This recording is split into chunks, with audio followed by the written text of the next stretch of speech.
ये वर्णन करते हैं कि एकादशी व्रत को हरितोष व्रत कहते हैं। भगवान की प्रसन्नता के लिए, हरिजू की प्रसन्नता के लिए एकादशी व्रत रहा जाता है। प्रायः समस्त वैष्णवजन रहते हैं। जो रसिक जन प्रियाजू के चरणों के अनन्य हैं, उनका एक ही व्रत है, श्यामा श्याम की 8 पहर उपासना करते हुए अपनी मन वृत्ति को श्यामा श्याम में समर्पित करना। यहाँ ज्ञान ध्यान व्रत कर्म जीते सब काहो में नहीं मोहि प्रतीति, रसिक अनन्य निशान बजायो एक श्याम श्यामा पद प्रीति। पर जो एकादशी व्रत रहते हैं परम धन्य हैं, वो हरितोष व्रत है। अब एकादशी व्रत का नियम क्या है और कैसे एकादशी व्रत का फल मिलता है, कई बार चर्चा हुई। बहुत सुंदर तस्मा शास्त्रम प्रमाणम ते, शास्त्र प्रमाण के अनुसार श्री सनातन मुनि बोल रहे हैं, अथ ते नियमान वच्मि व्रते ह्रस्मिन् दिनत्रये, कास्यम मानुषम मसूरान्नम चणकान को द्रवास्तथा, शाकम मधुपरान्नम च पुनर्भोजन मैथुने, दशम्याम 10 वस्तूनि वर्जयेत वैष्णवः सदा। जिसे एकादशी रहनी हो और एकादशी का फल प्राप्त करना हो, उसको ये नियम पालन करना चाहिए। अथ ते नियमान वच्मि व्रते ह्रस्मिन् दिनत्रये, उसको 3 दिन, एक तो दशमी और एक द्वादशी और फिर बीच में एकादशी, उसको 3 दिन संयम में रहना होता है, तब बीच की एकादशी का उसे फल प्राप्त होता है। जिसे एकादशी व्रत रहना हो उसका नियम है कि दशमी के दिन कांसे के पात्र का त्याग करे। वैष्णव सिद्धांत है कि कभी जिसमें मांस बना उस रसोई का भोजन न ग्रहण करे। मसूर की दाल, चना की दाल, कोदों और कोई भी शाक, शहद, दूसरों का अन्न, दोबारा भोजन और मैथुन, ये दशमी के दिन त्याग दे। एक बार दशमी के दिन भोजन करे 24 घंटे में, क्योंकि एकादशी रहना है। कांसे का पात्र, जिस रसोई में मांस बना उसके भोजन का त्याग, मसूर की दाल, चना, कोदो, शाक, मधु अर्थात शहद और दूसरे के द्वारा दिया हुआ भोजन और दोबारा भोजन और मैथुन क्रिया, इनका दशमी के दिन कभी भी प्रयोग ना करे। इन 10 वस्तुओं से वैष्णव दूर रहे दशमी के दिन। फिर एकादशी के व्रत में, ये पीछे तो हम वर्णन कर ही चुके हैं, कहीं नहीं आया यहाँ कुटू का वो कचौड़ी पकौड़ी और सिंघाड़ा का हलवा और सावा, ये दुनिया के खीर और सब। ये एकादशी के दिन किसी भी तरह की गेम आदि क्रीड़ा ना खेले। जैसे अब आज व्रत है तो बैठे हैं अपना मोबाइल में गेम खेल रहे हैं, ऐसा कोई भी क्रीड़ा नहीं। द्वैत क्रीड़ा, किसी भी तरह का गेम, ये सब खेल नहीं। द्वित क्रीड़ाम च निद्राम च तांबूलम दंत धावनम, परापवादम पैशून्यम स्तेयम हिंसाम तथा रतिम, कोपम हृत वाक्यम च एकादश्याम विवर्जयेत। एकादशी के दिन उपासक को चाहिए कि वो किसी भी तरह की क्रीड़ा, मनोरंजन बिल्कुल नहीं। चनिद्राम, नींद नहीं लेनी उसको, न दिन में न रात में, एकादशी व्रत। और प्रायः पुराने महापुरुषों ने ऐसा किया है। रामदास जी डाकोर के रात में जाते थे, रणछोड़ भगवान के यहाँ कीर्तन करते थे जाकर। तभी तो भगवान उनके कीर्तन पर, उनकी भक्ति पर रीझ कर गाड़ी में बैठकर उनके साथ आए थे। पूरी रात जगकर कीर्तन करना, और दिन में तो सोना ही निषेध है। द्वित क्रीड़ाम च निद्राम च तांबूलम, पान खाना निषेध है एकादशी को, बिल्कुल नहीं। जो व्रत रह रहे हैं। और दंत धावनम, वृक्ष से तोड़कर जो दतून की जाती एकादशी के दिन है। परापवादम, दूसरे की निंदा करना, चर्चा करना नहीं, अर्थात अधिकतर मौन व्रत धारण करे एकादशी के दिन। पैशून्यम, चुगली करना। स्तेयम, कोई चोरी करना। हिंसाम, वाणी से, शरीर से, मन से किसी को दुख पहुंचाना। रतिम, अर्थात भोग करना, मैथुन करना। कोपम, किसी के ऊपर गुस्सा करना। अनत वाक्यम, झूठ बोलना। एकादश्याम विवर्जयेत, एकादशी के दिन ये नहीं करना चाहिए। एकादशी को एक बार कुछ फलाहार शुद्ध, अगर आपके पास कोई व्यवस्था नहीं तो थोड़ा दूध है, जल है, ऐसे आप लेकर, या थोड़ा सा फल ले लिया, थोड़ा सा फल लेकर के प्राण पोषण, एक दिन में मर नहीं जाओगे। कितने तो निर्जला एकादशी रहते हैं, हर एकादशी निर्जला। पूज्य श्री मथुरा दास जी निर्जला ही रहते थे हर एकादशी। चलो भैया, आपकी सामर्थ्य नहीं तो जल 2-4 बार ले लो, एक बार थोड़ा सा दूध और फल ले लो, चल जाएगा काम, प्राणों का पोषण हो जाएगा। ये आचरण न करे, एक बार कुछ आहार ले ले, वो भी शुद्ध भगवद अर्पित प्रसाद। फिर द्वादशी को काश्यम, मांसम, सुराम, छौद्रम, तैलम, वितथ भाषणम, व्यायामम च प्रवासम च पुनर्भोजन मैथुने, अस्पृश्य स्पर्श मासूरे, द्वादश्याम द्वादश त्यजेत। काश के पात्र में द्वादशी को भी भोजन न पावे। जिस रसोई में मांस बनाओ उसमें आहार न ले। किसी भी तरह का नशा द्वादशी को न करे। शहद न पाए, तेल के बने पदार्थ न पाए, मिथ्या भाषण न करे और बहुत शरीर का व्यायाम न करे, बहुत थकावट वाले कार्य न करे। दोबारा भोजन न करे, एक बार द्वादशी को भी भोजन पवित्र। मैथुन न करे, जिसका स्पर्श नहीं किया जाता ऐसे पदार्थों का स्पर्श न करे, और मसूर की दाल न खाए। द्वादशी को जो इन नियमों का पालन करता है, दशमी द्वादशी ऐसे और एकादशी ऐसे, तब उसे एकादशी व्रत का फल प्राप्त होता है। जो इस पद्धति से एकादशी, ये जो मनमानी है सब नहीं, हर पदार्थ मिल जाएगा आपको फलाहार में। हर पदार्थ हमको बताया गया कि आपको जो चाहो वो सब पदार्थ फलाहार का। अरे भाई, हरितोष व्रत है तो हरि प्रसन्नता के लिए एक दिन भूखे रहने बहुत आनंद आता है। पहले भगवत कृपा से ऐसी गंगा जल पी करके कुछ दिन, फिर कभी कभी निर्जला एकादशी का भी आनंद। बड़े संन्यास मार्ग में थे तो बड़े संयम से सब शास्त्रीय पद्धतियों का निर्वाह होता था।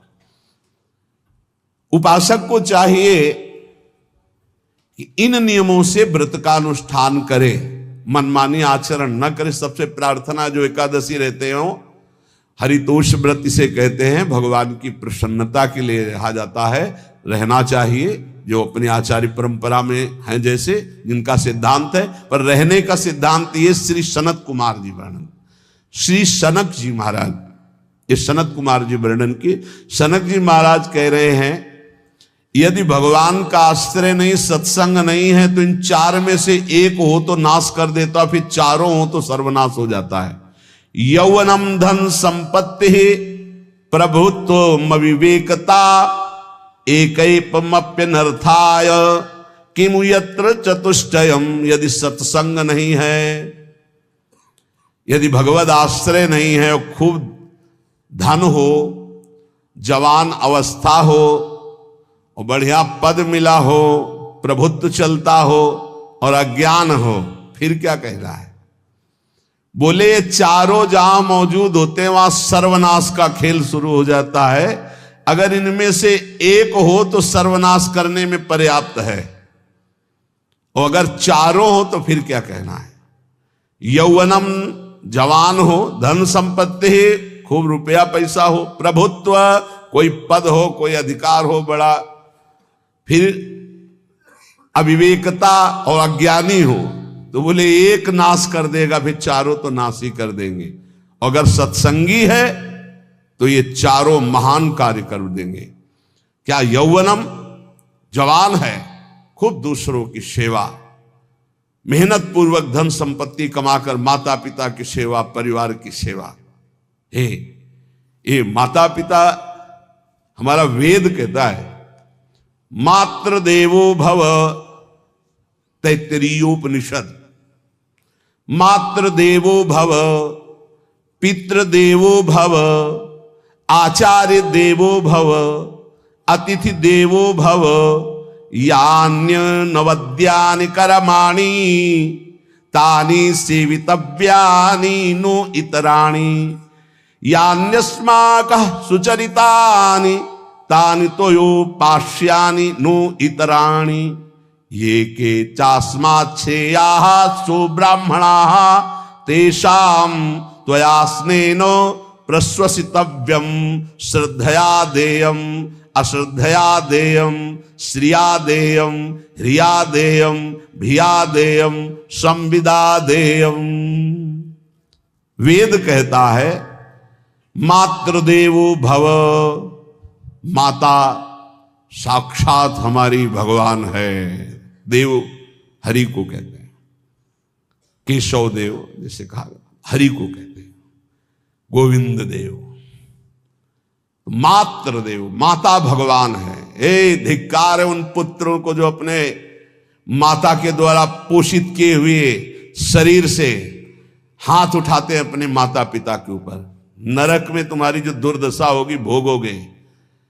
एक हमको दिखाया गया दृश्य कि अपनी माता की कोख में लात मारता है, थप्पड़ मारता है, पिता बैठा उसको लात मारता है, थप्पड़ मारता है, बाल घसीट कर गेट तक माता को ले जाता है। अब इनकी जो दुर्दशा होगी ये बोल नहीं पाएंगे, बता नहीं पाएंगे। ऐसी जगह मारा जाता है कि बस तलकते रहो, कुछ कह नहीं सकते। घोर नरकों की प्राप्ति होती। वेद कहता, तैत्तरीयोपनिषद, मातृ देवो भव। ध्यान से सुन लो, सत्संग है, ये माता साक्षात भगवान है। अगर तुमने मारा वाह भर करके इसके आंसू गिरे तो आज जितने आंसुओं की बूंद से भूमि के कण भींजेंगे उतने कल्प तक नरक भोगोगे। ध्यान रखना, तुम्हारा कभी यश, कभी कीर्ति, कभी श्री, कभी हिरी, ये कभी तुम्हारे उदय नहीं हो सकती। तुम्हारा सर्वनाश हो जाएगा अगर मां पे हाथ उठाया। पितृदेवो भव, पिता साक्षात भगवान है। देखो भगवान अवतरित हुए तो प्रात काल उठी कै रघुनाथा, मातु पिता गुरु नावहि माथा। आचार्य देवो भव, माता साक्षात भगवान है, पिता साक्षात भगवान है, आचार्य गुरुदेव साक्षात भगवान है। जो अपनी माता को, अपने पिता को दुख देता है, अपने गुरुदेव की अवहेलना करता है, उसका कभी मंगल हो सकता है? वो कभी सुख प्राप्त कर सकता है? वेद कहता है जो निर्दोष कर्म करते हुए धन कमाकर, कैसा कर्म? निर्दोष कर्म करते हुए धन कमाता है और उस धन से अपने बूढ़े माता पिता और गुरुजनों की सेवा करते हैं, जीवन धन्य है। धिक्कार है उस पुत्र को, धिक्कार उस जवानी को, धिक्कार है उस धन को, धिक्कार उस बुद्धि को जिसको ये सब प्राप्त होने पर भी अपने बूढ़े माता पिता को दर दर के भटकने के लिए विवश कर देते हैं, जो अपने बूढ़े माता पिता को कष्ट देते हैं। जहां वेद कह रहा है मातृ देवो भव, पितृ देवो भव, आचार्य देवो भव, अतिथि देवो भव, चारे बातें कही। अतिथि देवो भव, अगर बिना परिचय के कोई आ गया, कह रहा भूखा हूं, भोजन पवा दो, भगवान पधारे हैं, हम कह रहे मत अंदर आने दो, गेट के बाहर पवा दो, तुम्हारा संशय, पर उसे भूखा मत जाने दो। अतिथि देवो भव, जो निर्दोष कर्म करके अर्थ कमाकर अपने माता पिता गुरुजनों की सेवा करता है, उसी का जीवन धन है। पशुवत आचरण, मनुष्य शरीर प्राप्त करके राक्षस आचरण, राक्षसों की यही पहचान होती है। मां नहीं मातु पिता नहीं देवा, साधुन ते करवा वही सेवा। तुम्हारे जो पुण्य है ना सब भस्म हो जाएंगे, आप खिलवाड़ मत समझो। वो विरक्त है, भले तुम्हें नौजवान दिखाई दे रहा है, वो शरणागत है। जो आचार्य ने मंत्र दिया वही गुरु परंपरा से चला रहा, वही मंत्र उसमें। आप उसको बोल रहे हमारे लिए कुर्सी डालो, पैंट शर्ट पहने हो कुर्सी डाल। हाँ, आप असमर्थ हो तो हाथ जोड़कर प्रार्थना कीजिए कि बैठने में हमारी टांग टूट गई है, हम बैठ नहीं पा रहे हैं, क्या व्यवस्था हो सकती है क्या? याचना इस कोटि की। आदेश, बाबा जरा कुर्सी लाना, तो बाबा तो कुर्सी रख देंगे, आप उनको तुम भिक्षुक समझते हो, सारे सुकृत तुम्हारे नष्ट हो जाएं। ये जो संतों के द्वारा दिए हुए आसन में ये अयोग्य पुरुष बैठ जाते हैं ना, इनके सारे सुकृत नष्ट हो जाते हैं। ये क्या समझते हैं? तुरंत आसन दिया जाता है, किसी भी आओ, आसन को प्रणाम करके समेट कर रख दो अगर आसन में बैठने की योग्यता नहीं। आसन में बैठने की योग्यता उसकी मानी जाती है जो सामने बैठा है, उस स्थिति का हो या उससे श्रेष्ठ हो। बहुत होश में ये बातें सत्संग में ही मिलती है और अन्यत्र नहीं मिलती। आसन बिछाने का मतलब तुम कोई महान नहीं हो गए हो, अपने में दैन्यता नहीं तो वैष्णव किस बात के? आसन ग्रहण वैसे ही बिछा हुआ है, उसके ऊपर आसन लगा हुआ है गुरुजनों के लिए, श्रेष्ठ जनों के लिए। आप आसन में बैठने के अधिकारी हैं।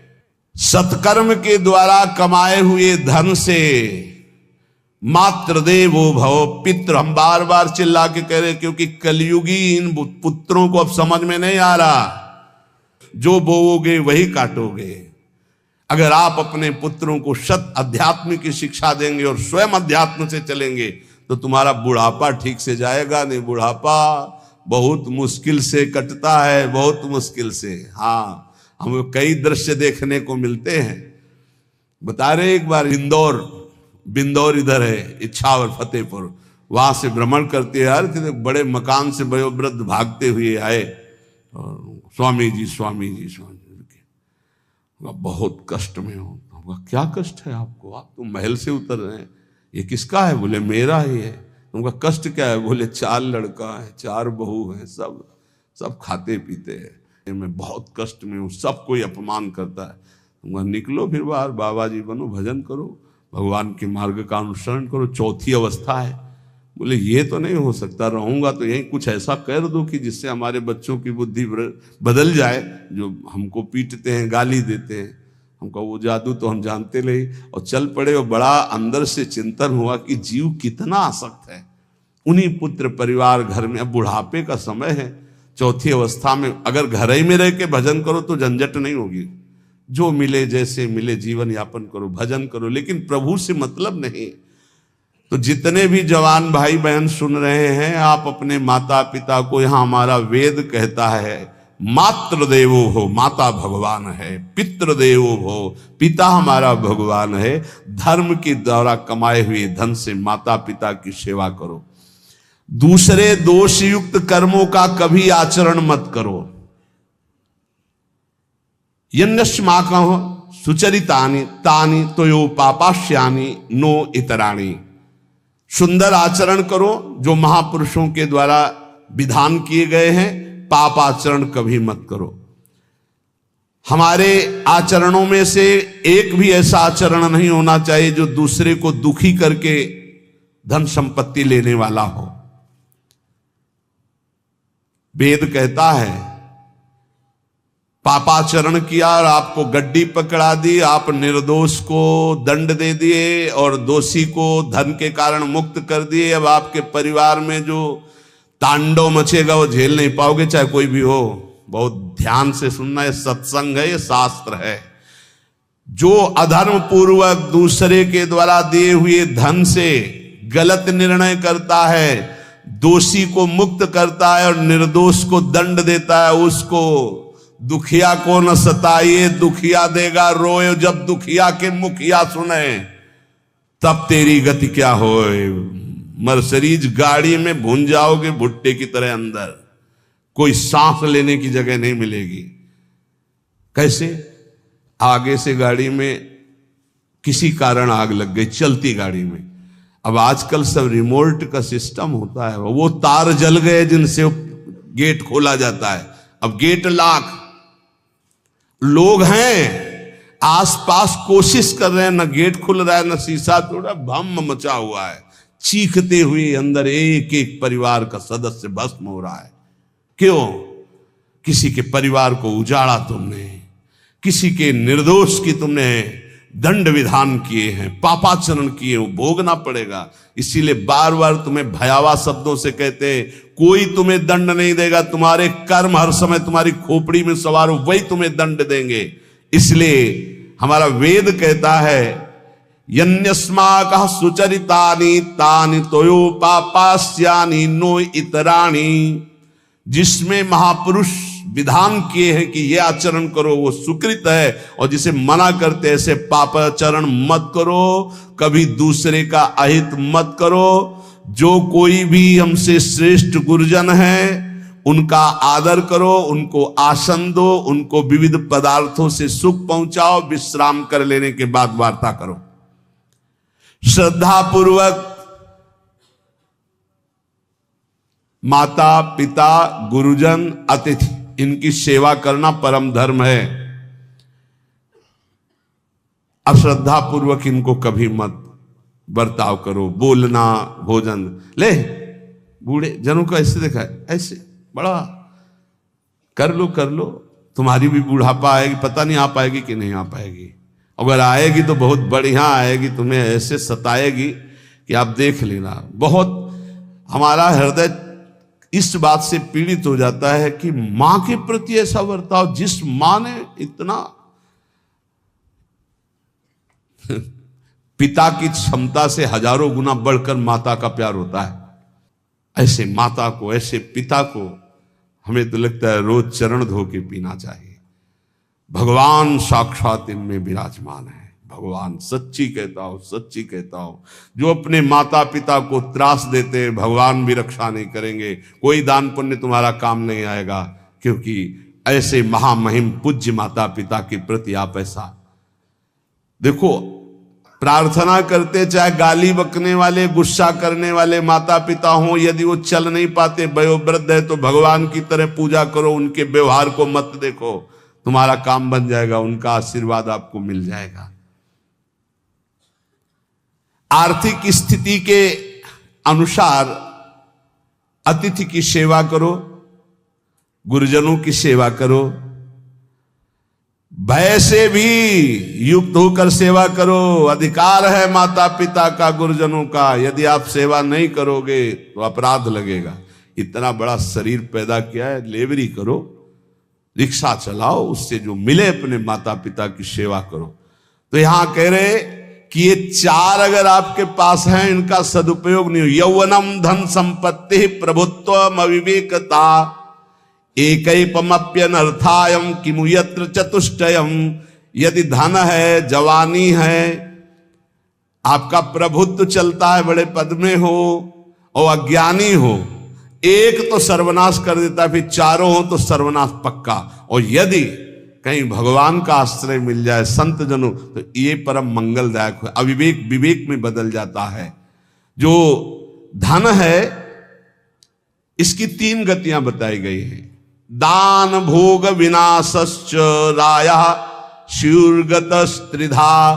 तीन गति होती है, एक दान और एक स्वयं भोग करना, और अगर नहीं किया तो सर्वनाश, वो नाश को ही प्राप्त हो जाएगा। गांव के कंजूस जनों के धन दीवालों में निकलते हैं, मटकी में बंद बंद करके दीवाल में पैक कर दिया और मर गए। अब दीवाल में नहीं, अब लॉकर में है, बैंक में है। कितने हैं? बोले इतने करोड़। कभी ना तो धर्म किया ना दान किया, कंजूस रात दिन उन्हीं रुपए का चिंतन किया, मर गए। एक रुपए का भी कभी सतमार्ग में प्रयोग नहीं किया। कह रहे दान भोग विनाशश्च, तीन गतियां हैं। दान या स्वयं भोग कर लो और या विनाश हो जाएगा। तो शोधन धन्य प्रथम गति जाकी। वो धन धन्य है जिसकी प्रथम गति, प्रथम गति क्या? दूसरों को सुख पहुंचाने में लगा। अस्पताल में दे दिया, गरीब लोगों के औषधियों के, या भूखी गौओं के उदर पोषण में, या संत महात्माओं के निवास या वस्त्र या भोजन, ये सब उत्तम गतियां हैं। अगर ये नहीं किया तो चलो घर में ठाकुर जी विराजमान करो, स्वयं बढ़िया भोग लगाओ, पाओ, परिवार को सुखी रखो, इतना ही कर लो। वैसे सो धन धन्य प्रथम गति जाकी, प्रथम तो है दान, फिर दूसरा स्वयं चलो उपयोग कर लो धार्मिक धर्म पूर्वक अपने परिवार का। लेकिन अगर ऐसा नहीं किया तो तीसरी गति है नाश, वो तुम्हारे किसी काम में धन आने वाला नहीं है। जो न दान करता है ना भोगता है उसका नाश हो जाता है। अरे भाई, वृक्ष से ही शिक्षा लो, दूसरों के लिए ही होता है, तो तुम मनुष्य बनकर क्या दूसरों का परोपकार नहीं कर सकते? यदि तुम जवान हो, तुम्हारे पास धन है, प्रभुत्व है, विवेक है, तो तुम पूरे राष्ट्र की सेवा की भावना जागृत करो। समाज में ही भगवान विराजमान है। ये मानवा हरि कथा श्रवणास्त दोषा कृष्णांगी पद्म भजने रत चेतनाश्च ते वै पुनन्ति च जगन्ति शरीर संगात संभाषणादपि ततो हरिरेव पूज्यः। एक तो ये बताया, दूसरा बताया कि ये महाधन्याति धन्य होते हैं। एक तो होते जवान हैं, रुपया पैसा खूब कमा रहे हैं, बड़ा प्रभुत्व है, अविवेक है तो नाश कर देगा, और विवेक है तो इन्हीं का सदुपयोग हो जाएगा। एक है जो सबसे हटकर है, ये मानवा हरिकथा श्रवणास्त अधोषा, जो रात दिन नाम जप करते हैं, भगवान की चर्चा करते हैं और सुनते हैं, और अधोषा, वो सारे दोषों को अपने मिटा चुके हैं। कृष्णांगी पद्म भजने रत चेतनाश्च, निरंतर अपने चित्त को प्रभु के भजन में डुबोए हुए हैं, प्रभु के चरणों के ध्यान में अनुरक्त किए हुए, उनका क्या प्रभाव होता है? बोले तैवई पुनंति च जगतंति शरीर संगात। ऐसे महात्माओं का यदि शरीर है प्रगट में, तो उस शरीर से स्पर्श करके वायु जिस जिस को छूती है वो पाप रहित हो रहा है।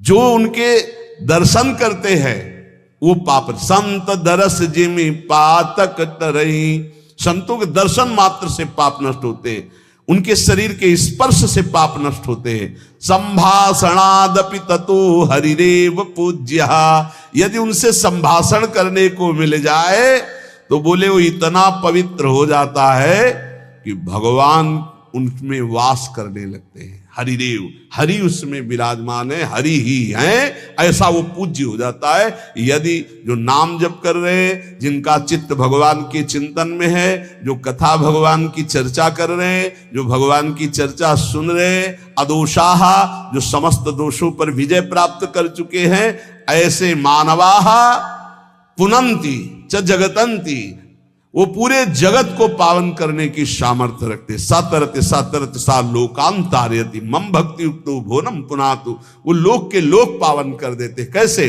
उनके शरीर से स्पर्श की हुई वायु दूसरों के पापों का नष्ट, उनका दर्शन दूसरों के पापों का नाश, उनका संभाषण दूसरों के पापों का नाश। यदि संत संग मिल गया तो निश्चित हरिदेव ही, वो भगवान से ही मिल रहा है, क्योंकि वहां भगवान जागृत है सबके हृदय में, पर भगवान शयन कर रहे हैं, माया का पर्दा लगाए। संत के हृदय में भगवान पर्दा रहित होकर जागृत हो चुके हैं, तो उनके दर्शन से, संभाषण से, स्पर्श से निश्चित परम कल्याण इस जगत का होता है। कौन भगवान? भगवान किसे कहते हैं? तो बोले सनंदन मुनि बोल रहे हैं। सनातन जी की सुना, एकादशी व्रत पर बोले, और अभी तक सनक जी बोल रहे। अब सनंदन जी कह रहे, ऐश्वर्य समग्रस्य धर्मस्य यशसः श्रियः ज्ञान वैराग्ययोश्चैव शरणां भग इति ऋणा। संपूर्ण ऐश्वर्य, संपूर्ण धर्म, संपूर्ण यश, संपूर्ण श्री, संपूर्ण ज्ञान, संपूर्ण वैराग्य, ये 6 जहां विराजमान हैं भग, उन्हें भगवान कहते हैं। ये पूर्ण रूप से भगवान में ही विराजमान है, और जिसमें ये सामर्थ्य है उसे भगवान कहते हैं। उत्पत्ति प्रलयम चैव भूतानामा गतिम गतिम वेत्ति विद्याम विद्याम च स वाच्यो भगवानिति। जो सबकी स्वयं अपने संकल्प से उत्पत्ति करता है, उत्पत्ति करने वाले ब्रह्मा जी की भी जो उत्पत्ति का कारण है, जो अपने ही बल से सबका विनाश कर देता है, प्रलय, और जो सबका पालन करता है, उसे भगवान कहते हैं। जो आवागमन तथा विद्या अविद्या इसका स्वामी है, उसे भगवान कहते हैं। जो संपूर्ण ईश्वर, संपूर्ण धर्म, संपूर्ण यश, संपूर्ण श्री, संपूर्ण ज्ञान, संपूर्ण वैराग्य और उत्पत्ति, पालन, प्रलय का स्वामी, जो विद्या अविद्या आवागमन जिसी के इशारे से होता है, वही है भगवान, वही सबका भगवान है। इसलिए जो उपासक भगवान की आराधना करता है, वो ये देखे, सा एवाधस्तात् वेद, सा उपरिष्टात्, सा पश्चात्, सा पुरस्तात्, सा दक्षिणतः, सा उत्तरतः, सा एवेदः सर्वमित्यथातो अहंकार देश एवाहमेवाधस्तादः मुपरिष्टादहं पश्चादहं पुरस्तादहं दक्षिणोतोः मुत्तरोतोः मे वेदः सर्वमिति। वो जो भगवान है, कहा है? बोले सा एवाधस्तात्, सा उपरिष्टात्, वो नीचे है, वो ऊपर है, वो पीछे है, वो आगे है, वो दाहिने भी है, वो बाएं भी है, और वही ये सब कुछ है जो देख रहे हो, केवल भगवान ही भगवान है। बोले जो ऐसा देखता है, उसका अहंकार भगवान में लीन हो जाता है। अब वो देखता है, मैं ही नीचे हूं, मैं ही ऊपर हूं, मैं ही पीछे हूं, मैं ही आगे हूं, मैं ही दाहिने हूं, मैं ही बाएं हूं, मैं ही ये सब कुछ हूं, मैं अहम ब्रह्मास्मि। दो भाव होता है, एक भक्त जो भगवान को सर्वत्र देखता है, और एक जो अपने अहम को भगवान में स्थापित कर देता है भेदभाव से, वो अपने आत्मस्वरूप को देखता है। जिसने ऐसा भगवान का अनुभव कर लिया कि आगे पीछे दाहिने बाएं ऊपर नीचे हर समय मेरे श्री भगवान हैं, तो न पश्यो मृत्युम, इसका फल है, पश्यति न रोगम नोत दुखाताः सर्वाः पश्यः पश्यति सर्वमाप्नोति सर्वस इति। बोले उसको किसी भी प्रकार का रोग दुख नहीं दे सकता। जो ये देखता है, सा एवाधास्तात्, सा उपरिष्टात्, सा पश्चात्, सा पुरस्तात्, सा दक्षिणा, सा उत्तरा, उत्तर में दक्षिण में ऊपर नीचे दाएं बाएं हर समय मेरे प्रभु हैं, केवल प्रभु को देखता है, तो न पश्यो मृत्यु